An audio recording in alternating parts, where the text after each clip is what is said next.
এই মুহূৰ্তত মই সমগ্ৰ অসমবাসী ৰাইজৰ ওচৰত ক্ষমা বিচাৰিছো যে মই এটা ভুল বাক্য কৈছিলো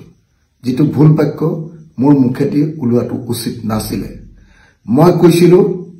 যে যিসকল মুছলমান লোকে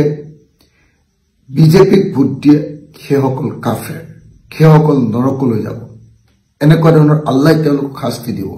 এনেকুৱা ধৰণৰ বক্তব্য এটা প্ৰকাশ কৰিছিলো মই একজেক্ট বাক্যটো ক'ব নোৱাৰিব পাৰো কিন্তু এনেকুৱা ধৰণৰ বাক্য এটা প্ৰকাশ কৰিছিলো আসলতে গোটেই দিন ৰাত যোৱা কিছুদিন ধৰি একেৰাহে প্ৰচাৰ চলাই থকাৰ কাৰণে মই যথেষ্ট এনেকুৱা ধৰণৰ প্ৰত্যেক দিনাই 20খন 25খন মিটিঙত এনেকৈ ভাষণ দি থকাৰ কাৰণে আকস্মিকভাৱে চিন্তা নকৰাকৈ এনেকুৱা ভুল বাক্য এটা কৈ পেলালো সেইকাৰণে সকলো ৰাইজে মোক ক্ষমা কৰিব আৰু মোৰ সতীৰ্থ যিসকল বন্ধু দলৰ যিসকল সতীৰ্থ যিসকলে এই বাক্যটো কোৱাৰ কাৰণে মোক বেয়া পাইছে মই অযুক্তিকৰ কথা কৈছো বুলি কৈছে মই ধৰ্মীয় চিন্তাৰ কথা কৈছো বুলি কৈছে মই প্ৰগতিশীল চিন্তাৰ পৰা আঁতৰি গৈছো বুলি যিসকলে কৈছে মই তেখেতসকলৰ ওচৰত ক'ব কৈছো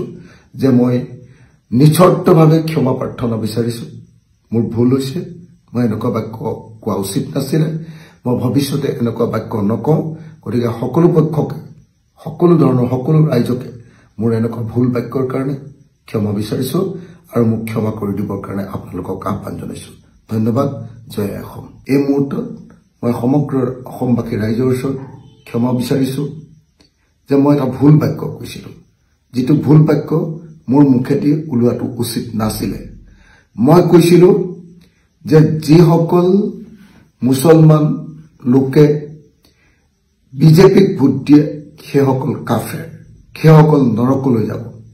এনেকুৱা ধৰণৰ আল্লাহই তেওঁলোকক শাস্তি দিব এনেকুৱা ধৰণৰ বক্তব্য এটা প্ৰকাশ কৰিছিলো মই একজেক্ট বাক্যটো ক'ব নোৱাৰিব পাৰো কিন্তু এনেকুৱা ধৰণৰ বাক্য এটা প্ৰকাশ কৰিছিলো আসলতে গোটেই দিন ৰাত যোৱা কিছুদিন ধৰি একেৰাহে প্ৰচাৰ চলাই থকাৰ কাৰণে মই যথেষ্ট এনেকুৱা ধৰণৰ প্ৰত্যেক দিনাই 20খন 25খন মিটিঙত এনেকৈ ভাষণ দি থকাৰ কাৰণে আকস্মিকভাৱে চিন্তা নকৰাকৈ এনেকুৱা ভুল বাক্য এটা কৈ পেলালো সেইকাৰণে সকলো ৰাইজে মোক ক্ষমা কৰিব আৰু মোৰ সতীৰ্থ যিসকল বন্ধু দলৰ যিসকল সতীৰ্থ যিসকলে এই বাক্যটো কোৱাৰ কাৰণে মোক বেয়া পাইছে মই অযুক্তিকৰ কথা কৈছো বুলি কৈছে মই ধৰ্মীয় চিন্তাৰ কথা কৈছো বুলি কৈছে মই প্ৰগতিশীল চিন্তাৰ পৰা আঁতৰি গৈছো বুলি যিসকলে কৈছে মই তেখেতসকলৰ ওচৰত ক'ব কৈছো যে মই নিশ্চতভাৱে ক্ষমা প্ৰাৰ্থনা বিচাৰিছো মোৰ ভুল হৈছে মই এনেকুৱা বাক্য কোৱা উচিত নাছিল মই ভৱিষ্যতে এনেকুৱা বাক্য নকওঁ গতিকে সকলো পক্ষকে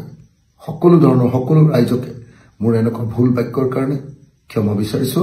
আৰু মোক ক্ষমা কৰি দিবৰ কাৰণে আপোনালোকক আহ্বান জনাইছো ধন্যবাদ জয় অসম আপুনি বিচৰা বাতৰি পাব কেৱল নিউজ 18 এপত নিউজ 18 এপ ডাউনলোড কৰিবলৈ স্ক্যান কৰক এই QR কোড গুগল প্লে ষ্টৰতো পাব এই নিউজ 18 এপ